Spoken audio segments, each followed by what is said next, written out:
পিনাকি চক্রবর্তীকে বিশেষ করে ধন্যবাদ জানতে চাই, কেননা সরকারকে সমালোচনা করাটাই হচ্ছে সরকারের সহযোগিতা করা। এই বাণী তিনি দিয়েছেন। অনুভূতি করছি আমি, সেটা হচ্ছে শেখ হাসিনা, কেননা তার ভাষায় আমি বলতে পারছি না যে একটা রাষ্ট্রের বদলে 10টা রাষ্ট্র চাই।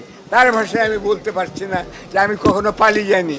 তিনি এবং তার পিতা দুজনেই পালিয়ে গেছেন। আমি তাদেরকে উপাধি দিয়েছি, আশা করি এটা লিখবেন। একজন হচ্ছে বীর পলাতক শ্রেষ্ঠ, একজন হচ্ছে বীর পলাতক উত্তম। আশা করি বুঝতে পারছি। ওকে, আপনারা সবাই আসবেন বাড়িতে। আমি চাই যে বীর পলাতক উত্তম যিনি বেঁচে আছেন তিনি বেঁচে থাকুন, নো মৃত্যুদণ্ড। আমি মৃত্যুদণ্ডের বিরুদ্ধে, আমি কারো প্রাণহানি চাই না, কারো মারা চাই না। আমি তার বেঁচে থাকাটাই হবে তার শাস্তি। তিনি আজকে যে দেখতে পাচ্ছেন যে আমি মিথ্যা অভিযোগে আমাকে যেতে হয়েছিল, তারা যে বেঁচে আছি এবং আপনারা যে এসেছেন ছবি তুলছেন, প্রচার করুন, নির্ভয়ে প্রচার